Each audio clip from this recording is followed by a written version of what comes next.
Rádio Brasil Central. Em Goiânia, 7h30.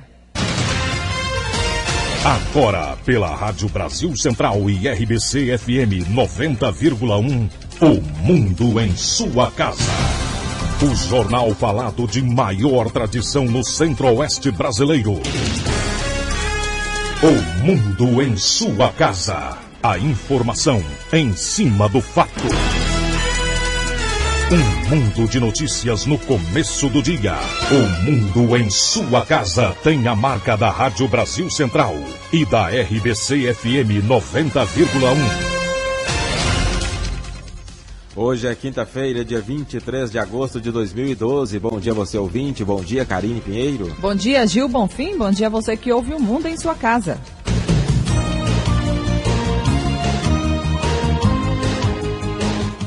O Mundo em sua casa traz hoje esses destaques. Câmara vai derrubar aumento de salários de vereadores e prefeitos. Lewandowski vota pela condenação de ex-diretor do Banco do Brasil e Marcos Valério. Forbes classifica Dilma como a terceira mulher mais poderosa do mundo. Pesquisa revela: homens mais velhos têm mais risco de gerar filhos com autismo. Goiano assume vice-presidência de arbitragem da CBF. E a entrevista ao vivo com o prefeitável José Neto. 7h31. O Mundo em sua casa. Tempo e temperatura. A previsão do tempo para hoje em Goiânia é de céu claro a parcialmente nublado com névoa seca. A temperatura máxima atinge os 27 graus. A umidade relativa do ar fica entre 70% e 20%. Neste momento, os termômetros marcam 20 graus em Goiânia. Agora 7h32. O Mundo em sua casa. Manchetes dos jornais brasileiros. O Globo, a hora do mensalão. Lewandowski surpreende e também pede condenação. Folha de São Paulo, mensalão, o julgamento. O ministro revisor confirma desvio de verba e condena 4. O Estado de São Paulo, revisor também aponta desvio de verba pública no mensalão. Correio Brasiliense, defesa sofre dura derrota no mensalão. Valor econômico, queda forte de juros traz mais riscos à renda fixa. Estado de Minas, caso Bruno, o fim do homem que sabia demais. Jornal do Comércio de Pernambuco, carteiros de Pernambuco contra a dengue. Desde ontem, profissionais dos Correios estão entregando panfleto informativo para combater o Aedes aegypti dentro das casas. 0 hora de Porto Alegre, revisor confirma tese de desvio de verba pública no mensalão.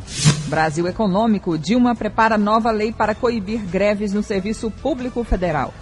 Diário da Manhã, farra de greves, presidenta chama funcionalismo público com rendimento superior a R$10 mil de sangue azul.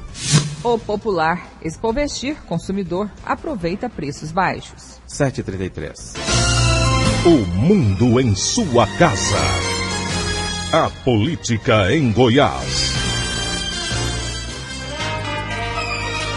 O governador Marconi Perillo e o secretário da Educação, Tiago Peixoto, recebem logo mais às 11h30 no restaurante Lancaster Grill os diretores e auxiliares das unidades educacionais da rede pública estadual com melhor desempenho no Índice de Desenvolvimento da Educação Básica. E o governador participou em Brasília do lançamento do Plano Nacional de Cultura Exportadora. O evento contou com a presença de representantes de vários estados que aderiram ao Plano Nacional de Cultura Exportadora. O ministro do Desenvolvimento Econômico, Indústria e Comércio, Fernando Pimentel, e de Goiás, o governador Marconi Perillo e o secretário de Indústria e Comércio, Alexandre Baldi. O objetivo do plano lançado nesta quarta-feira é aumentar as exportações dos estados, que hoje a metade tem participação inferior a 1% no número total do volume das exportações do país. Goiás está entre os mais adiantados e tem cerca de 3% da participação. O plano conta com uma fase de aperfeiçoamento que será a capacitação de gestores, empresários e profissionais do comércio exterior. Quem dá mais detalhes é a secretária de Comércio Exterior, Tatiana Lacerda. O Plano Nacional da Cultura Exportadora consiste num grande casamento entre a oferta de serviços disponíveis em diversas instituições federais com a demanda dos estados, que leva em conta, naturalmente, não apenas o desejo de exportar, mas especialmente as vocações estaduais. Nós fizemos, então, um cruzamento de oferta e demanda e chegamos a esses vários mapas estratégicos de comércio exterior que hoje, reunidos, consistem exatamente num conjunto de ações que nos levarão até 2015, no objetivo de ampliar a base exportadora do Brasil. Serão desenvolvidos cursos de exportação, treinamento para empresas de pequeno porte e cursos de capacitação de formadores. Para o governador Marconi Perillo, Goiás precisa avançar nas exportações e investir mais em tecnologia para competir com o mercado. E esse plano contribui para este desafio. Esse plano identifica vocações, identifica mercados e cenários internacionais e produtos que devem ser onde nós devemos investir nossas tecnologias e o nosso capital, produtos que possam ser adquiridos lá fora, aumentando assim o nosso volume, mas, repito, com alto valor agregado. O governador falou também sobre o investimento que já é feito nos municípios goianos para o crescimento das exportações. Nós estamos investindo em indústrias, por exemplo, em mais de 150 municípios. E estamos hoje chegando a 8 bilhões de volume exportador. Há 13 anos atrás, nós exportávamos cerca de 300 milhões de dólares. Estamos chegando a 8 bilhões. Goiás cresceu demais nos últimos anos e nós vamos garantir bases de infraestrutura, bases tecnológicas para que o Estado continue exportando, gerando empregos. Yara Galvão para o Sistema Brasil Central de Rádio. 7h36. Não perca daqui a pouco, às 7h45, entrevista com o candidato do PPL à Prefeitura de Goiânia, José Neto. Ele será o entrevistado de hoje ao vivo a partir de logo mais às 7h45. Câmara de Goiânia pode derrubar hoje o aumento de salário de vereadores e do prefeito. A Comissão de Constituição e Justiça da Câmara Municipal de Goiânia concluiu a análise e encaminhou nesta quarta-feira à presidência da Casa o veto de Paulo Garcia ao projeto aprovado no início do mês, que previa aumento de 35% no salário dos vereadores e do prefeito da capital. Com a conclusão da apreciação, a expectativa, segundo o presidente da CCJ, vereador Paulinho Graus, é que o veto seja apreciado ainda hoje. O meu relatório foi aprovado na comissão pela manutenção do veto, pela constitucionalidade, porque o prefeito pode vetar qualquer projeto pela inconstitucionalidade ou pelo interesse da comunidade. No caso, o veto foi o interesse popular, o interesse da população foi o que motivou o veto do prefeito. Como o veto é constitucional, atende os princípios da legalidade, porque a Comissão de Constituição e Justiça, ela prega pela constitucionalidade de todos os projetos. Ele atende e foi votado e aprovado pelos pares daquela Comissão de Justiça. Na opinião do vereador Elias Vaz do PSOL, se o aumento tivesse sido votado fora do período eleitoral, a atitude dos colegas e até do prefeito municipal teria sido outra. Claro que a leitura dele foi uma leitura política. Ele disse, inclusive, no veto dele, que achava que o projeto era legal, que a interpretação dele era essa, mas que, devido à reação da sociedade, ele resolveu vetar. Então, na minha visão, claro que a reação foi muito maior, inclusive porque está no período eleitoral, o momento é mais aflorado essa questão da manifestação da sociedade. Então, eu penso que talvez o prefeito, é uma opinião minha, talvez não vetaria se, evidentemente, o projeto fosse aprovado em outro momento. Apesar da expectativa que o veto seja votado nesta quinta-feira, o presidente da Câmara, Irã Saraiva, disse acreditar que ele só será levado ao plenário na próxima semana, uma vez que existem outras matérias que estão na frente na pauta de votação. Aulus Rincon para o Sistema Brasil Central de Rádio. Agora são 7h38. A Assembleia Legislativa faz esforço concentrado para votar matérias do Executivo. Mais uma sessão com pouca movimentação na tarde de ontem na Assembleia Legislativa. 20 deputados assinaram presenças, mas poucos minutos depois, apenas 5 permaneceram no plenário. Sem quórum para votação, a sessão se encerrou com 20 minutos de duração. Várias matérias do Executivo tramitam na Casa e, dentre elas, uma que visa desburocratizar o programa do governo, denominado PAI. Segundo o líder do governo, o deputado Helder Valim, do PSDB, a matéria já começou a tramitar. O projeto foi lido ontem, deve ser distribuído hoje nas comissões mistas, não é? Aguardando o relatório e acho que até a semana que vem ele entra no processo de votação na Casa. O presidente está chamando os deputados para a próxima terça e quarta-feira nós fazermos aí um mutirão e tentarmos colocar a pauta em dia aqui na Casa. Acho que vai ser possível, teremos a possibilidade de estar votando praticamente todos os projetos na próxima terça e quarta-feira. É muito a matéria do governo em tramitação? 27 matérias. Libório Santos, Sistema Brasil Central de Rádio.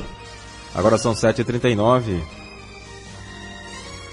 O governo do estado vai doar à União uma área ao lado do centro de treinamento do Vila Nova, em Goiânia, para que seja construída a nova sede do Tribunal Regional Eleitoral. E o juiz da segunda vara da Fazenda Pública Municipal do Tribunal de Justiça, Fabiano Abel de Aragão Fernandes, bloqueou em caráter liminar R$ 281 mil em bens do ex-prefeito de Goiânia, Iris Rezende, do ex-secretário municipal de Desenvolvimento Econômico, Joel Santana Braga Filho, do sócio da Arprom Brasil Limitada, Ademir Antônio de Araújo, e do pregoeiro Rogério Naves. O Ministério Público apresentou denúncia com supostas irregularidades em contrato de R$480 mil entre a SEDEM e a Arprom para locação de tendas livres. Assinado em fevereiro de 2013, o contrato contou com um aditivo no mês seguinte no valor de R$120 mil, o máximo permitido pela lei. Na denúncia, o Ministério Público cita relatório do Tribunal de Contas dos Municípios que constata a ausência de levantamento de preços e da marca dos produtos utilizados, uma das exigências da lei. Ainda segundo o Ministério Público, houve antecipação dos recursos 4 dias após a assinatura do contrato em 2 pagamentos de R$240 mil. O candidato Elias Júnior, do PMN, visitou ontem diversos bairros da capital. A agenda do prefeitável nesta quarta-feira começou em frente à maternidade Dona Iris, na Vila Redenção. Ao lado do vice na chapa, Elias Júnior cumprimentou moradores e comerciantes do local. Às 12h30 participou de entrevista de rádio e à tarde percorreu várias ruas do setor Urias Magalhães, terminando o percurso com uma concentração no mesmo bairro. De acordo com o candidato, a campanha vai em busca do contato pessoal com o eleitor. Uma campanha do povo e do povo. Então nada melhor do que usar a verdadeira estratégia, que faz a diferença, está fazendo a diferença, e está junto com o povo. Um trabalho bastante intenso, caminhando nos bairros de Goiânia, reunindo-se com os nossos candidatos a vereador, e com certeza nós temos muito a mostrar, temos muito a fazer. E é dessa forma, é dialogando, é conversando com as pessoas. E o mais importante, olhando olho no olho. À noite, Elias Júnior se reuniu com candidatos a vereador na sede do PMN. Márcia Alves para o Sistema Brasil Central de Rádio. 7h42. Sistema Brasil Central de Rádio. De olho no voto. Você confere agora a agenda dos candidatos. Nesta quinta-feira, o prefeitável Elias Júnior, do PMN, inicia a agenda gravando programas para o horário eleitoral. E às 10 horas tem reunião de campanha. Às 4 da tarde faz caminhada no setor São Judas Tadeu e às 6 da tarde participa de um debate na Casa da Juventude. Às 7h30 da noite visita a Feira Livre no setor Negrão de Lima. O candidato José Neto, do PPL, inicia a agenda concedendo entrevista aqui ao Mundo em sua casa daqui a pouquinho e depois grava para o programa eleitoral. Ao meio-dia concede entrevista à emissora de TV e reservou o período da tarde para caminhadas. À noite atende outra emissora de TV. Isaura Lemos, do PCdoB, da chapa Governar a Cidade e Cuidar das Pessoas, grava para o programa eleitoral às 9 horas. Às 2 da tarde tem reunião com líderes comunitários e às 4h30 tem reunião da coordenação política da campanha. Às 7 da noite prestigia o lançamento de um candidato a vereador. Cimeison Silveira, do PSC, visita funcionários de uma empresa de transportes agora pela manhã e em seguida se encontra com mototaxistas. Às 2 da tarde ele concede entrevista a programas de televisão. À noite ele se reúne com moradores do bairro da Vitória, dos bairros Floresta, Capoava, Jardim Colorado, na região noroeste da cidade e com os coordenadores da campanha. O candidato da coligação Goiânia Cidade Sustentável, Paulo Garcia, do PT, participa às 10 horas da manhã de um evento em São Paulo. De volta a Goiânia, ele participa à noite de lançamento de campanhas de candidatos a vereador. Jovaí Arantes, do PTB, visita uma empresa no bairro Delta Village às 8 horas e às 9 faz caminhada pela Avenida das Bandeiras, na Vila Mauá. Às 10h30 faz caminhada perto do Cepal Jardim América e às 5 da tarde faz caminhada na Avenida Emílio Póvoa, na Vila Redenção. Às 8 da noite participa de inauguração de comitê de candidato a vereador pela coligação no setor oeste. O candidato Rubens Donizete, do PSTU, se reúne às 2 da tarde com trabalhadores e às 6 da tarde tem reunião com professores. E o candidato Reinaldo Pantaleão, do PSOL, participa de reunião com fiéis da Igreja da Videira, no setor Bueno, a partir do meio-dia. E no fim da tarde grava programa eleitoral de rádio e TV. TRE proíbe candidato a fazer paródia de Iris no horário eleitoral. O candidato a vereador pelo PSDB, o humorista Delesmano Alves, não poderá mais fazer paródia do ex-prefeito Iris Rezende, do PMDB, no horário eleitoral gratuito no rádio e na TV. A decisão foi tomada pela juíza eleitoral de Goiânia, Roberta Nasser Leone, a pedido da coligação Goiânia Cidade Sustentável. 7h44. O mundo em sua casa. Se a sua empresa busca reconhecimento, anuncie em uma emissora de credibilidade. Rádio Brasil Central 1270, AM, ondas curtas e tropicais. A certeza de resultado. Qualidade com alcance em todo o território nacional. Ligue 3201-7686. Rádio Brasil Central, comunicando com o mundo. Para que nossos bebês cresçam saudáveis, Jovair criou a lei garantindo o teste do pezinho. Para que nossa gente tenha sempre um sorriso bonito, Jovair fez com que fosse adicionado flúor à água tratada. Para realçar a beleza da nossa jovem cidade, Jovair construiu Vaca Brava. Para melhorar o trânsito, Jovair trouxe recursos e foram construídas a Avenida Leste-Oeste, a Marginal Cascavel e a Marginal Botafogo. Com Jovair prefeito, Goiânia tem jeito. O mundo em sua casa tem a marca da Rádio Brasil Central e da RBC FM 90,1. Sistema Brasil Central de Rádio. Eleições 2012. Entrevista com os candidatos à Prefeitura de Goiânia. As rádios Brasil Central AM e RBC FM realizam este mês de agosto uma série de entrevistas com os candidatos à Prefeitura de Goiânia.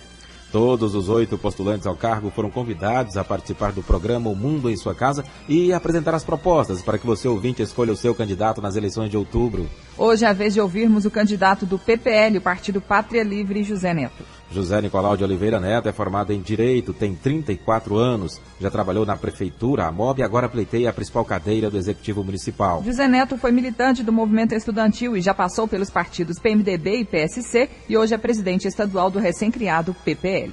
Candidato, bom dia, obrigado pela presença aqui ao Mundo em Sua Casa. Bom dia você ouvinte que está O Mundo em Sua Casa, muito legal esse nome, hein? Parabéns. Obrigada.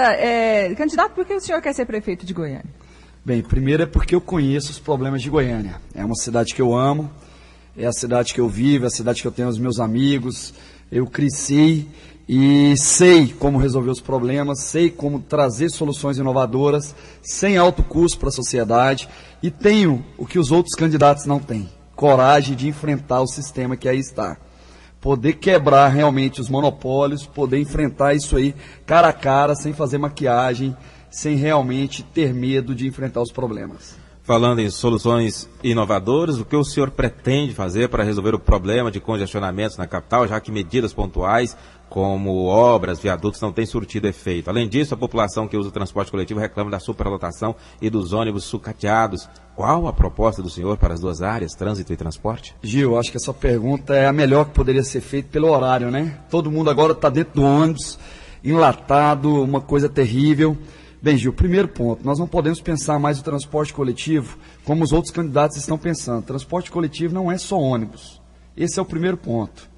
Transporte coletivo é um monte de modais, então a gente tem que investir em micro-ônibus, em algumas regiões que não tem ruas tão largas. Nós temos que investir em aeromóvel, nós temos que investir em ciclovias, nós temos que investir em outros modais para poder dar tranquilidade e tirar os carros das ruas. Como que eu vou tirar carro de rua? Primeiro ponto, nós vamos criar os estacionamentos sociais, que a pessoa vai estacionar perto dos terminais de entrada da cidade. Ao invés de ela entrar com o carro para o centro da cidade, ela vai chegar próximo ao Padre Pelágio, ou o Novo Mundo, ou outro terminal de entrada da cidade, vai ter um prédio de estacionamento, onde que ele vai colocar o seu carro e vai pegar um ônibus com eixo exclusivo. Não é eixo mesclado, não, é exclusivo. Como nós fazemos hoje, o PPL gerencia o DFTrans em Brasília. Hoje, quem mora na cidade de Satélites, levava em torno de 1h30, 1h40 para chegar na cidade de Satélite até o plano piloto. Hoje leva em torno de 50 minutos, já reduziu porque mudamos o sistema. E o eixo exclusivo para ônibus, ambulâncias e táxis fez com que o ônibus, que estava levando também esse mesmo período de 1h30, leve agora em torno de meia hora. Então reduzimos o tempo útil de rua para esse cidadão, diminuindo o estresse, diminuindo também o custo com a saúde, diminuindo as brigas de trânsito e por aí vai. Então, são algumas soluções, não é uma solução como alguns candidatos estão dando. O que nós não vamos aceitar, por exemplo, é dizer que o VLT é a solução. Não é. O VLT é muito caro, a instalação é muito cara, não vai resolver nosso problema, vai continuar as mesmas vias. E o que o senhor propõe no lugar do... Aeromóvel VLT? É um novo veículo, é um veículo com tecnologia brasileira, que não tem esquema da Bombardier, não tem esquema aí por trás. Pelo contrário, não vai na mão do Cachoeira, porque o VLT é o interesse do Cachoeira, nós não temos compromisso com o Cachoeira aqui. certo? Nós temos compromisso com o povo. E o aeromóvel, como é um veículo que é suspenso, ele é parecido com o VLT, só que ele é suspenso a 6 metros de altura. No Rio Grande do Sul ele funciona há 23 anos, não tem um problema. E com custo que é 10% do VLT. E quanto ao BRT, que também estão querendo colocar o BRT no eixo norte-sul, o custo dele chega só a 5% do BRT, porque você já imaginou? O BRT é um ônibusão em cima de um viaduto. A cada 30 mil quilômetros, você tem que trocar 30 pares de pneu, o quanto que não é custo para isso? Então, sim, nós temos que parar de inventar custo, não tem que fazer mágica, as coisas estão postas, tem que parar com o esquema, é aquilo que eu falei no início da entrevista. Não tem um esquema, eu quero trazer o que é melhor para a sociedade. A outra situação, começar o metrô. Temos que discutir o início do metrô em Goiânia. Não dá para pensar Goiânia, só Goiânia. Goiânia é Aparecida, é Goiânia, é Senador Canedo, é Trindade. São todas as cidades ao redor de Goiânia que vêm trabalhar aqui, as pessoas vêm trabalhar aqui, e nós precisamos analisar dessa maneira. Não dá mais para pensar em Goiânia como se fosse uma capital para 50 mil habitantes. O metrô de São Paulo, quando eu falei na primeira entrevista, eu fui o primeiro a levantar esse tema do metrô, e muita gente falou, mas você não vai terminar o metrô. Não quero, não sou eu que vou terminar mesmo, não. O metrô de São Paulo começou na década de 70 e está sendo construído até hoje e vai ser construído na demanda da cidade. O que nós precisamos é começar e deixar a obra para o povo. Temos que parar com esses políticos aqui de Goiás que querem ficar soltando foguete dizendo que foram eles que construíram a obra. Nenhum político constrói obra. Quem constrói a obra é o povo. O dinheiro é do povo. Nenhum político tira 1 bilhão do bolso para construir o VLT. Eu não conheço ninguém que tenha esse capital para fazer isso. Quem deu o dinheiro foi o povo. Então temos que parar com demagogia. Temos que parar de votar em políticos demagogos. Agora, outro problema sério em Goiânia é o crescimento desordenado, né? A gente vê que a prefeitura não cumpre o plano diretor e, segundo os especialistas, a prefeitura ela não cumpre a lei porque prioriza o interesse econômico. O que o senhor tem de projetos para planejar a cidade, visando qualidade de vida das pessoas que moram em Goiânia? Karine, o problema que nós enfrentamos aqui em Goiânia, em Goiás, no geral, não é Goiânia não, é Goiás. O Estado também está sofrendo isso aí hoje. O governo estadual está parado por conta disso. O grande problema é porque quem manda nos governos não é o governador e não são os prefeitos. São as estruturas que bancam essas campanhas. Quando a campanha tem uma estrutura paga por uma série de empresários, quem paga, eu ouço muito isso por aí, quem paga a banda escolhe a música. Isso é natural. Então não adianta a gente ter a ilusão com essas campanhas milionárias e acreditar que alguém que está investindo 1 milhão, 2 milhões, 3 milhões, não vai cobrar essa fatura amanhã. E quem financia a campanha do senhor? O povo. Nós vamos lançar a campanha semana que vem, nós vamos fazer o lançamento dela na rua. Que aí a gente vai ter um material para ir para a rua e nós vamos vender os nossos kits. A pessoa, o cidadão que está andando na rua, ele vai poder doar R$1, R$2 para a campanha. E fazer doações pela internet. Nós vamos fazer o lançamento do site, nós estávamos finalizando essa questão porque é burocrático, muita coisa pesada, isso aí envolve Receita Federal, uma série de amarrações, e tivemos problemas para isso. É o primeiro lançamento, a primeira campanha do Brasil com esse mote, de financiamento realmente popular da campanha, porque nós temos compromisso com o povo. Eu não tenho compromisso com cachoeira, com ninguém, com nenhum tipo de esquema, com esquema de imobiliárias, com esquema de construtoras, com esquema de empresa de ônibus. Eu não tenho compromisso com eles. Eu tenho compromisso em solucionar os problemas da cidade, como eu disse na apresentação. Eu vou ter a coragem que falta para os outros candidatos. Em relação à saúde, como melhorar o atendimento nos CAIS e SIAMs, que também está precário em Goiânia? Saúde, Karina, saúde é uma questão de gestão. A saúde nós temos o recurso está aí. É claro que a gente poderia ter mais recursos, nós temos recurso insuficiente. O que nós não vamos fazer é o que o governo do Estado está fazendo, somos contra as OS. A propaganda do governo do Estado é mentirosa quanto a isso. As OS, é simples você analisar, Karina. Você recebe por mês R$2.000 de salário aqui. Aí você resolve que vai contratar um gestor para o seu salário. E você vai dar 10% ou 20% do seu salário para esse gestor. Se você recebe R$2.000 por mês, que já não é bom, você precisa de avançar, e você dá R$400 para esse gestor, você vai ter só R$1.600 para fazer o que você fazia com R$2.000. Essa é a lógica das OS. Então é uma lógica que não funciona. Em São Paulo e em Minas Gerais as denúncias são graves. E nós tivemos agora a denúncia com o Hospital do Câncer sobre isso. Certo? Então a OS é uma balela, é uma falácia. E tem candidato dizendo que vai consertar a saúde com 7 meses. Ele vai vender a saúde com 7 meses. O CRER, que é o exemplo que eles dão aí, quem não tem plano de saúde gasta 4 meses para poder marcar uma consulta. Só quem tem dinheiro vivo que vai ter a consulta. Então quem está nos ouvindo tem que prestar atenção quanto a isso. O empresário que administra, porque é um empresário. Essa organização social é uma empresa. Mas como resolver o problema, candidato? Como resolver o problema? Primeiro ponto, integrar a saúde, informatizar os CAIs. Se a gente não informatizar e saber, ter uma pesquisa qualificada sobre o que precisa, é um exemplo que eu vou tirar. Nós temos 93 CAIs em Goiânia. Aí a prefeitura compra 93 mil comprimidos de um certo comprimido. E divide equanemente 1.000 comprimidos para cada CAIS. Sem fazer uma pesquisa, se naquele CAIS, se um CAIS A necessita realmente daquele comprimido, e se outro necessita mais daquela demanda. O que nós precisamos é avaliar a demanda. Nós temos bairros que têm mais jovens e temos bairros que têm mais idosos. Então nós temos que mandar medicamentos de idosos para aquele CAIS onde que tem mais idosos e medicamentos para jovens para aquele CAIS que tem mais jovens. E vamos buscar as UPAs, que são as unidades de pronto atendimento, que estão solucionando e desafogando. Os CAIS nós vamos transformar em clínica da família.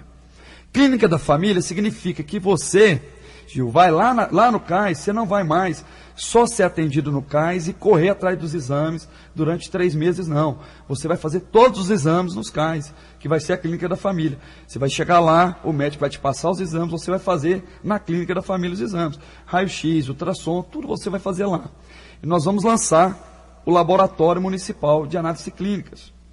Você não vai precisar mais ficar correndo de laboratório para outro laboratório para fazer isso. E o custo, por incrível que pareça, não é tão alto para a gente fazer isso. Todos os equipamentos hoje são móveis, não precisa mais aquela estrutura para você instalar esses equipamentos. Esses equipamentos são móveis. Então dá para você montar com custo baixo e solucionar o problema da população. O que a população não pode é ficar correndo de clínica em clínica, de CAIS em CAIS, para poder fazer um exame e ficar daqui 3 meses trazer o exame que já vai estar defasado. Candidato, como o senhor fala, parece que vai ser fácil resolver esse problema. Nada é fácil, né? Eu estou dizendo que tem o recurso, o que a gente vai fazer é gerenciar melhor o recurso. Agora, em Goiânia também, problema é educação e principalmente em relação à falta de vagas em CMEIs. Como que resolver essa situação, essa demanda? A própria prefeitura, ela tem um levantamento aí, que são 54 CMEIs iniciais para poder começar a resolver o problema. Nós temos uma demanda de 5.400 vagas nessa faixa. Com 54 não soluciona, já está nomeado, planejado esses 54, a prefeitura já estão com esses 54 planejados para construção. A prefeitura, hoje, ela coloca que ela vai construir 81 CMEIs. Os 81 que ela vai construir são os 54, mais os 20 e poucos que vão dar os 81. Vai solucionar a demanda de hoje, que são 5.000. A nossa proposta é construir 100. Por quê? A hora que terminar de construir os 81, a demanda vai ser outra. Nós vamos ter uma demanda maior. Então nós queremos construir os 100. Por quê? Com 100 CMEIs, nós vamos solucionar a demanda por 12 anos.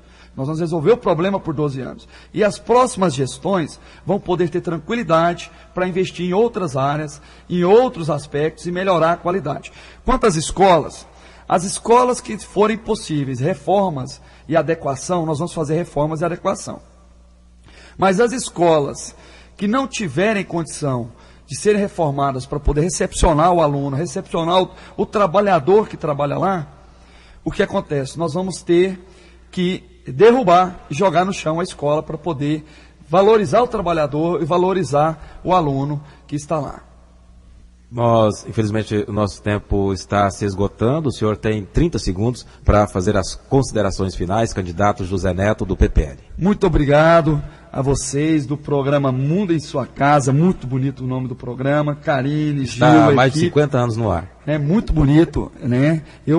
Infelizmente, eu não tenho tempo de ouvir rádio, infelizmente. Gostaria que você, ouvinte, prestasse bem atenção, não seja só um telespectador e participe das campanhas, indague seu candidato, Realmente, você está contratando uma pessoa para ficar 4 anos gerindo a sua vida. Não deixe qualquer um sentar naquela cadeira. Muito obrigado. Obrigada, candidato. E se você perder alguma parte dessa entrevista, pode ouvi-la no www.rbcfm.com.br. E amanhã nosso convidado é o professor Reinaldo Pantaleão, do PSOL. Agora são 8 horas em Goiânia. O mundo em sua casa. O governo de Goiás diagnosticou os principais problemas dos hospitais estaduais e encontrou um remédio eficaz. A administração por organizações sociais, as OS. No HGG, as cirurgias e exames realizados aumentaram e não faltam mais materiais e medicamentos. Já no Hugo, os leitos de UTI subiram de 44 para 60. Com diagnóstico preciso e tratamento eficiente, o governo de Goiás está mudando a cara da saúde. SUS, Secretaria de Estado de Saúde e Governo de Goiás. O mundo em sua casa. Política nacional. O ministro revisor do Mensalão no Supremo Tribunal Federal, Ricardo Lewandowski, votou pela condenação de Marcos Valério e do ex-diretor de marketing do Banco do Brasil, Henrique Pizzolatto, pelos crimes de lavagem de dinheiro, corrupção e peculato. Os ex-sócios de Marcos Valério, Ramon Hollenbach e Cristiano Paz foram considerados culpados de corrupção e peculato. Na avaliação do revisor, Pizzolatto recebeu vantagens para favorecer a empresa de publicidade de Marcos Valério, considerado na denúncia como operador do esquema. O ex-diretor recebeu em um envelope R$326 mil de Valério, sacado em uma agência do Banco Rural. Relator do caso, o ministro Joaquim Barbosa também havia votado pela condenação dos dois. Para justificar o crime de corrupção passiva, o revisor considerou inconsistente a defesa do ex-diretor do Banco do Brasil sobre o fato de ter recebido o valor no envelope dias antes de ter assinado uma nota técnica que determinou repasses à agência de Valério. Segundo o ministro, o réu não conseguiu sustentar sua versão de que fez um favor ao receber o envelope e que repassou os recursos para alguém do PT. Voto pela condenação do réu Henrique Pizzolatto no tocante ao delito de corrupção passiva, pois o réu Henrique Pizzolatto recebeu a quantia de R$ 326.660,67 do Correio Marcos Valério e seus sócios para praticar atos de ofício que estavam em sua esfera de atribuições durante a execução do contrato de publicidade firmado entre a agência DNA e o Banco do Brasil, o que resultou no desvio de recursos do fundo patrocinado por aquela instituição financeira. Em depoimento à Justiça, Pizzolatto afirmou que não tinha conhecimento de que havia dinheiro no pacote. Os demais ministros que irão pronunciar o voto são Rosa Weber, seguida por Luiz Fux, Dias Toffoli, Carmen Lúcia, Gilmar Mendes, César Peluso, Marco Aurélio e Celso de Mello. Como os ministros não têm tempo determinado para ler seus votos, o julgamento não tem prazo para terminar, podendo estender-se até outubro. De Brasília, Ronaldo Berwanger. Pela segunda vez seguida, a revista americana Forbes classificou a presidente Dilma Rousseff como a terceira mulher mais poderosa do mundo. A presidente é capa da revista, que traz uma lista de líderes de governos, artistas e empresárias. Em primeiro se manteve a primeira-ministra da Alemanha, Angela Merkel. Em segundo, a secretária de Estado americana Hillary Clinton. A Câmara dos Deputados recebeu uma proposta para uma mudança no tratamento legal dado aos usuários de drogas. A proposta entregue pela Comissão Brasileira sobre Drogas e Democracia vem com o apoio de mais de 100 mil assinaturas. Pelo documento, a posse de entorpecentes para uso pessoal seria considerada infração administrativa. 8:03. O mundo em sua casa. Vamos continuar fazendo de Goiânia uma cidade sem diferença entre o centro e a periferia, entre bairros próximos e os distantes. Uma Goiânia que não aprofunde contradições, não agrave as deficiências, não segregue e não exclua ninguém. Uma Goiânia equilibrada, com serviços e equipamentos públicos funcionando adequadamente. Uma cidade economicamente sustentável, para dar à sua gente uma vida digna e confortável. Goiânia das mãos certas, Paulo Garcia, 13. O mundo em sua casa. Um mundo de notícias no começo do dia. A polícia investiga a morte de um adolescente em Aparecida de Goiânia. O menor de 17 anos morreu depois de ser baleado quando chegava em casa no residencial Serra das Brisas, em Aparecida de Goiânia. Para a família do rapaz, o crime tem ligação com briga de torcedores do Vila Nova e do Goiás Esporte Clube. Segundo o irmão da vítima, há alguns dias o adolescente foi agredido por um grupo de torcedores do Goiás porque usava uma camisa do Vila Nova, que foi rasgada durante a briga. Uma loja de artigos esportivos em Campinas foi assaltada na manhã de ontem e incendiada logo depois. Segundo informações preliminares, a Polícia Civil trabalha com a hipótese de crime encomendado. O assalto seguido de incêndio aconteceu ontem por volta das 7h30 da manhã na loja Japan de materiais esportivos, que fica na rua Pouso Alto. Os 3 assaltantes usaram gasolina para atear fogo. Para o delegado Douglas Pedrosa, do 5º DP, o crime pode ter sido encomendado porque um dos assaltantes teria perguntado por um dos sócios, que não estava na loja no momento. Tinham 2 pessoas na loja na hora do assalto. As 2 foram unânimes em afirmar que a pessoa que foi até lá procurou por um dos sócios. Sendo confirmada essa versão, a gente acredita que tenha sido um crime encomendado, tanto o roubo quanto o incêndio. O delegado Douglas explica ainda que esteve no local para colher as primeiras provas essenciais para iniciar a investigação, que só terá continuidade após o fim da greve na Polícia Civil. Dentre as medidas tomadas hoje, foi feita a realização de perícia no local e ainda a tomada de algumas filmagens da região, a fim de identificarmos a autoria delitiva. A Polícia Civil aguarda a paralisação do movimento grevista, depois de um acordo firmado com o governo, para que a gente consiga chegar aos autores desse delito. O comerciante Guilherme Correia trabalha próximo à loja incendiada. Ele fala da insegurança na região. Não, é perigoso. Aqui direto eles tentam assaltar essa loja, essa de frente, que é onde pegou o fogo. Que é perigoso, né? E a gente até fica preocupado com o comércio da gente. Ainda segundo o delegado, a Polícia Militar e a Polícia Civil têm feito o possível para garantir a segurança dos comerciantes de Campinas. Riva Cran para o Sistema Brasil Central de Rádio. 8h07.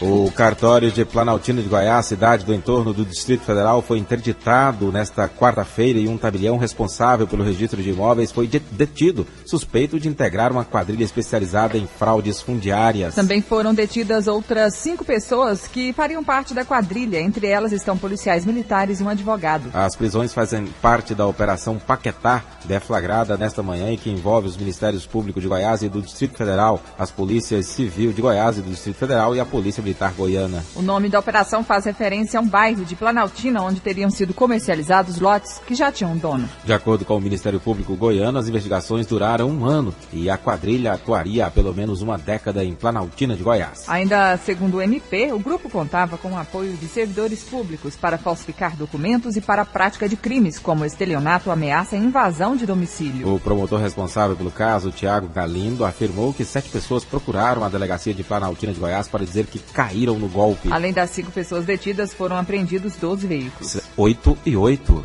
E a Polícia Militar e comerciantes da Feira Hippie discutem melhorias na segurança. O assassinato de um usuário de drogas que foi executado na Praça do Trabalhador na manhã do último dia 12 de agosto, data em que acontecia a Feira Hippie, foi o que motivou a reunião de feirantes com integrantes da Polícia Militar. Apesar de considerar o homicídio um fato atípico, o comandante do 1º Batalhão da PM, Major Eudecírio Silva, prometeu reforçar o policiamento na região. Nós entendemos que até então o policiamento tem sido satisfatório, porque as ocorrências da Feira Hippie são ocorrências simples, apenas pequenos furtos isolados, o que hoje dá para garantir a segurança de todos que estão participando aqui da Feira Hippie, mas nós estamos tentando ver a forma que nós podemos fazer para que isso possa melhorar ainda mais. Usuários de drogas e moradores de rua dão um trabalho a mais para os feirantes e para a polícia? Sem dúvida. Nós até já devemos ter uma reunião na semana que vem com o Ministério Público e os órgãos de assistência social do Estado e do município, mas nós podemos estudar aí uma ação para fazermos com esses usuários. E essa preocupação não se restringe à Feira Hippie, é uma preocupação em toda a capital. No início da tarde de hoje, a PM e os feirantes farão uma nova reunião junto com representantes da Guarda Municipal, que também colabora com a segurança da Feira Hippie. Aulos Rincon para o Sistema Brasil Central de Rádio. 8 e 9. Policiamento de divisas ganha novos armamentos e viaturas. O COD, Comando de Operações de Divisas, recebeu 4 viaturas, 20 fuzis, 20 pistolas, 20 coletes e capacetes à prova de bala. O investimento foi de R$500 mil.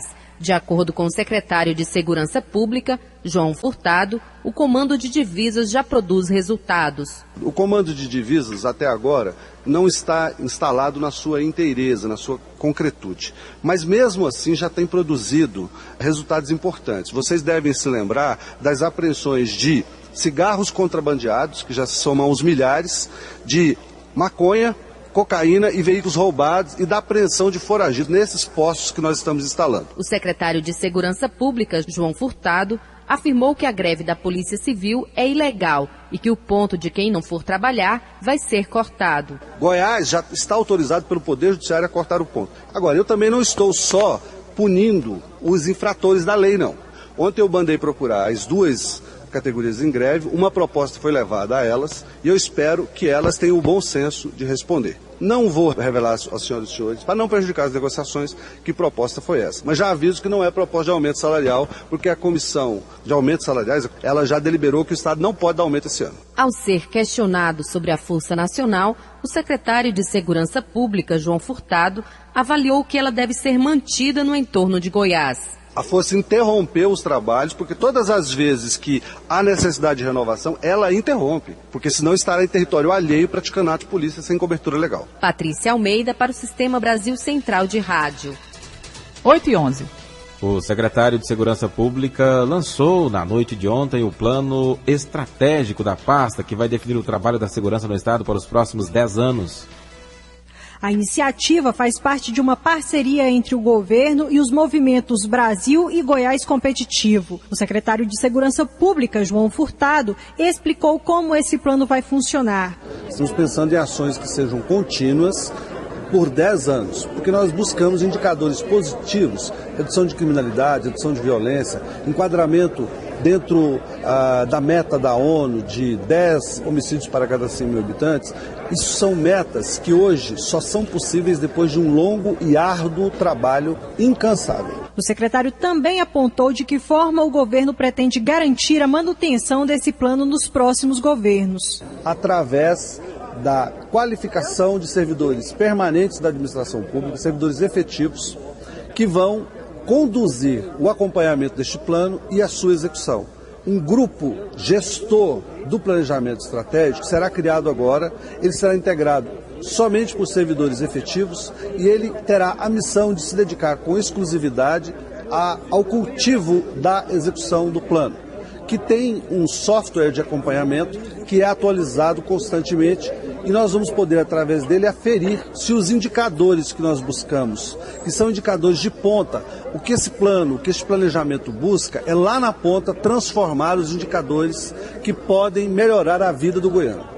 Durante o evento, policiais civis realizaram um apitaço com o objetivo de chamar a atenção dos participantes para a greve da categoria. O secretário João Furtado garantiu que as negociações com a Polícia Civil estão avançadas e que a greve deve se encerrar nos próximos dias. A novidade é apenas a seguinte: eu já fiz negociações de ontem para hoje com todas as categorias, nós temos alguns pontos de entendimento. Eu espero até sexta-feira colocar esses pontos de entendimento na mesa com o próprio governo e devolver a resposta às categorias. Eu tenho um otimismo muito grande de que essa greve se encerre nos próximos 2, 3 dias. O planejamento estratégico foi realizado com a colaboração de cerca de 600 profissionais. Lorena Borges para o Sistema Brasil Central de Rádio. 8h14. Criança de 5 meses morre ao ser atingida por tiro na cabeça em Senador Canedo.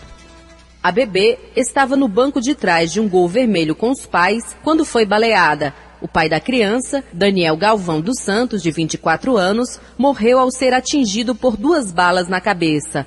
A mãe, de 21 anos, também foi baleada de raspão na cabeça e braço e está internada no Hospital de Urgência de Goiânia. De acordo com o delegado de polícia de Senador Canedo, Tiago Damasceno, o homem morto era o alvo dos tiros. O Daniel Galvão dos Santos, ele tinha passagem por tráfico de drogas e porte de arma de fogo. Levantar de que realmente o alvo da execução era o pai dessa criança. E 2 homens em uma moto efetuaram vários disparos, que a gente acredita que contra o Daniel, e um desses disparos acabou alvejando a criança que estava no colo da mãe, dentro do veículo. De acordo com o delegado de polícia de Senador Canedo, Tiago Damasceno, as investigações sobre os autores do crime continuam. A princípio, nós não descartamos nenhuma possibilidade, todas são prováveis, E nós aguardamos agora colher outros elementos para essa investigação ficar melhor delimitada, né? O Instituto de Criminalística foi até o local, periciou o local, apreendeu o veículo e nós contactamos alguns familiares, algumas testemunhas vizinhas ao local para posteriormente ouvi-las. O pai da bebê também era suspeito de ter ajudado um acusado de homicídio a fugir em uma moto, fato que pode ter causado sua morte por vingança. Patrícia Almeida para o Sistema Brasil Central de Rádio. 8h15. Na reportagem de hoje da série Goiás sobre duas rodas, vamos discutir a realidade de quem usa a moto para trabalhar e também de quem pilota por opção e lazer. A fórmula é a seguinte: primeiro, um transporte público pouco atrativo. Segundo, o preço acessível e o financiamento para motos. E por último, a melhoria das condições econômicas de uma população de mais de 190 milhões de brasileiros e que precisa circular. Temos então o cenário propício para o avanço do transporte individual. O resultado é uma frota de 18 milhões de motociclistas em todo o país, de acordo com o Denatran. E segundo a Federação Interestadual de Mototaxistas e Motoboys, a FENAMOTO, a frota em Goiás é de 800 mil motocicletas. Entre aqueles que buscam o sustento em cima da moto, algumas mudanças estão em curso, como, por exemplo, parte dos profissionais tem optado por perder a corrida quando percebem que o passageiro está com muita pressa. José Ademir Vieira, de 39 anos, mototaxista há 10, é um deles. Olha, geralmente as pessoas quando vêm pedir mototáxi, ela está atrasada. Quando você vê o mototáxi correndo, às vezes fura até o sinal e tal, não é ele que está com pressa, é o passageiro que está com pressa, está atrasado. E já sofri acidente, mas eu tenho medo, assim, eu até não vou. A pessoa está atrasado, muito atrasado, eu não vou. Além das 3 categorias profissionais que são motoboy, mototáxi e motofrete, há também o motociclista, que geralmente escolhe o veículo pela mobilidade que oferece, o baixo custo e também pelo prazer de pilotar. O professor Marcelo dos Santos já possuiu ao mesmo tempo o carro para o trabalho e a moto para o lazer. Depois de 2 acidentes, ele optou por ficar apenas com o carro. Ele fala da sensação que a moto proporciona. É gostoso, é liberdade, a possibilidade de você receber o vento na cara, a questão do equilíbrio. Acho que tudo é gostoso para mim, andar de moto é muito bom. Eu acho que quando você tá de moto, você reclama do carro, e quando você tá de carro, você reclama da moto. O superintendente de Desenvolvimento Urbano e Trânsito da Secretaria de Estado das Cidades, Antenor Pinheiro, diz que é preciso melhorar o processo de formação e também a regulamentação dos profissionais que trabalham sobre 2 rodas. Nós temos aí o serviço de delivery que necessita urgentemente de ser monitorado, as cláusulas contratuais pelas quais esses deliveries estão sendo contratados. Isso são verdadeiros absurdos, onde se exige rapidez em entrega, e isso faz com que as pessoas sejam estimuladas a cometer um número 100 de infrações e com isso fragilizar sua própria segurança e a segurança de outros. Já o presidente da FENAMOTO, Robson Alves, critica o adiamento da obrigatoriedade dos itens de segurança e dos cursos para os profissionais da área, que vão ter até fevereiro de 2013 para cumprir as normas. Para Robson, os itens representam a segurança de quem está nas ruas. Ela tinha que entrar em vigor devido ao grande número de mortos, de acidentados e de pessoas que ficam com sequela. Então vamos orientar a categoria para que não prorrogue mais nenhuma vez. Em 46% das cidades do Brasil, a maioria do transporte é feito por motos. O office boy se tornou motoboy. O táxi divide espaço com o mototáxi. E o jegue, o cavalo e a bicicleta dão lugar à moto nas grandes cidades e também na zona rural e no interior. As mudanças exigem do poder público uma legislação mais rígida, fiscalização intensa e campanhas educativas para que o aumento da frota seja acompanhado da diminuição dos acidentes e mortes no trânsito. Riva Cran para o Sistema Brasil Central de Rádio. 8h19. A seguir, as notícias do esporte com José Calazans. O mundo em sua casa. Goiânia é amor à primeira vista, paixão que vem do berço e brota no coração de quem chega. A beleza de Goiânia me encanta. cresce com a força e o ideal de quem trabalha, constrói, faz nossa cidade ainda melhor. Humana, saudável, segura, alegre, como nosso jeito de ser. Com o Jovair prefeito, Goiânia tem jeito. O mundo em sua casa.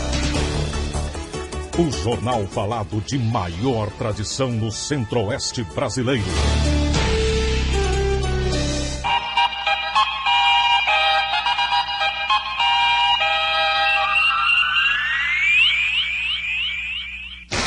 O mundo em sua casa. Esporte. Bom dia, Copa Sul-Americana, resultados desta quarta. Curitiba 2, Grêmio 2. Curitiba 3, Grêmio 2. Botafogo 3, Palmeiras 1. Grêmio e Palmeiras passaram para outra fase por causa dos resultados dos jogos de ida. No outro jogo de ontem, Boca Juniors e Independiente empataram em 3-3. Hoje, mais 3 jogos. Colón e Racing da Argentina, León de Huácano do Peru e Deportivo Quito do Equador. E em Florianópolis, no estádio Orlando Scarpelli, o Atlético Goianiense tenta passar para os oitavas de final contra o Figueirense.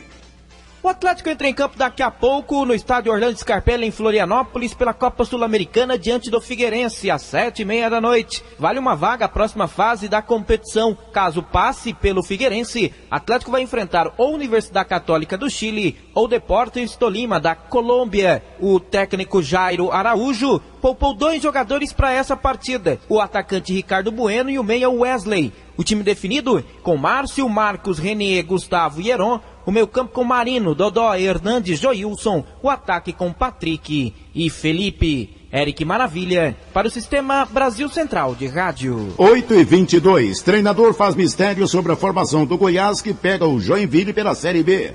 O técnico do Goiás, Anderson Moreira, só vai confirmar a escalação do time esmeraldino momentos antes da partida contra o Joinville, neste sábado, às 4h20 da tarde, no estádio Arena Joinville. Goiás encarando com muita seriedade e sabendo que é um jogo decisivo. Vencendo, fecha o primeiro turno do G4. Empatando ou perdendo, está fora. Vai terminar na 5ª posição. Teria algum problema psicológico? Pelo menos muitos falariam que o Goiás não conseguiu seu objetivo de terminar no G4. Por isso, o treinador faz alguns mistérios, deve promover a estreia do Caio no meio-campo, está tirando o Walter do comando de ataque, ainda espera Egídio na lateral esquerda. Essa dúvida do Egídio vai ser desfeita no treinamento desta tarde no CT do Parque Anhanguera. O último treino do Goiás antes da viagem para Joinville. Humberto Castro, para o Sistema Brasil Central de Rádio. O Santos não teve boa exibição, mas mesmo assim conseguiu suportar a pressão da Universidade do Chile e empatou de 0-0 pelo primeiro jogo da final da Recopa Sul-Americana. No entanto, o resultado poderia ter sido melhor, já que Neymar perdeu um pênalti ainda no primeiro tempo ao escorregar na hora da cobrança. Com esse resultado, a Universidade do Chile joga para um empate com gols na partida de volta na próxima quarta-feira no Pacaembu. Vila Nova deve jogar com trio de zagueiros contra o Brasiliense. O técnico Jorge Saran começou a montar o time do Vila visando o jogo de sábado contra o Brasiliense às 4 da tarde no estádio Serra Dourada. Mudanças no esquema tático colorado. O time deve voltar a atuar com 3 zagueiros. 3 jogadores estão deixando o time titular do Vila Nova. O zagueiro César Gaúcho, o meia Jorginho e o atacante Gilcimar. Para as entradas de Toninho e Jean Pablo, que são zagueiros, além do atacante Wesley. Com isso, Vila escalado para sábado, já que inclusive o Júlio César não pode jogar porque está suspenso. Juan no gol, Nego na direita, Jean Pablo, Toninho e Rafael Vaz, os 3 zagueiros, Reivan pela esquerda. O meio-campo com Ederson, Ricardinho e Rafael Carioca. No ataque, Wesley e Pedro Júnior. Pelo menos esse foi o time do Vila que treinou ontem à tarde. Vamos aguardar os treinos de hoje e amanhã pela manhã para saber como entrará em campo o time do Vila Nova. Vale lembrar, a diretoria colorada não faz promoção e os preços dos ingressos, R$20 arquibancada, 40 cadeira para sábado, Vila e Brasiliense às 4 da tarde. Paulo Massad para o Sistema Brasil Central de Rádio. Às 8h25 do esporte é o que há. Obrigado, José Calazans. O mundo em sua casa. A informação em cima do fato. Bancários abrem negociações salariais com os bancos e iniciam mobilização nas agências. As negociações já estão em andamento e os bancários, além de melhorias salariais, apresentam outras reivindicações, como a contratação de mais trabalhadores para o setor e o fim do assédio moral e de metas abusivas. Em Goiás, o sindicato da categoria inicia no dia de hoje manifestações das agências a fim de informar e de convocar os bancários para participarem. O presidente do sindicato, Sérgio Luiz da Costa, destaca as principais reivindicações e fala da expectativa da campanha. Nós estamos numa expectativa que esse ano essa campanha salarial se desenvolva o mais breve possível. Nós já iniciamos as negociações perante a FENABAN, Federação Nacional dos Bancos, e já entregamos a nossa pauta de reivindicações, aguardamos a sensibilidade dos banqueiros para atender às nossas reivindicações. E quais são os principais itens dessas reivindicações? Olha, nós queremos mais contratações de novos bancários dentro das instituições para atender às demandas crescentes dos clientes dentro das agências, para pôr fim a essas longas filas que os clientes e usuários do sistema financeiro têm enfrentado aqui em nosso estado. Nós queremos que os banqueiros paguem o piso salarial do DIEESE, que hoje está em torno de R$ 2.600, o início de carreira no sistema financeiro. E como será desenvolvida essa campanha a partir de agora, principalmente junto aos bancários? Olha, a partir de agora nós vamos intensificar a nossa mobilização, visitando os companheiros bancários cotidianamente dentro dos seus locais de trabalho, com a direção do sindicato, a diretoria se fazendo presente em vários pontos de atendimento, onde há uma maior concentração de clientes, levando a informação de que estamos realmente na nossa database e que queremos que as nossas reivindicações sejam atendidas. Segundo o Sindicato dos Bancários de Goiás, no primeiro semestre desse ano, o índice de contratação de novos trabalhadores foi 6% inferior em relação ao igual período do ano passado. Hoje, às 9 da manhã, acontece em São Paulo uma reunião de negociações entre a FENABAN e a Comissão Especial dos Bancários. Libório Santos, Sistema Brasil Central de Rádio.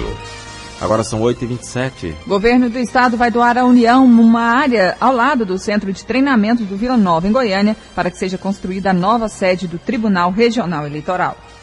A área cedida fica na região do aeroporto Santa Genoveva, próximo à rodovia BR-153, saída para Anápolis. O terreno, com cerca de 80 mil metros quadrados, era pleiteado pela Justiça Federal, Secretaria Estadual do Meio Ambiente, TRE e Agrodefesa. A solução adotada pelo governador Marconi Perillo foi a divisão do espaço para atender pelo menos 3 dos solicitantes, como explica o secretário de Gestão e Planejamento, Giuseppe Vecchi. O que nós fizemos foi pactuar com todos esses órgãos, dividir a área em 3 espaços, cedendo-os para a construção da sede do TRE, a construção também da sede da Justiça Federal. Quer dizer, nesse caso, o governo de Goiás está contribuindo com o governo federal na doação dessas áreas para que a gente possa ter uma estrutura física, um ambiente físico que possa comportar o dinamismo dessas duas áreas, quer seja do TRE e da Justiça Federal. A área destinada à construção da nova sede do Tribunal Regional Eleitoral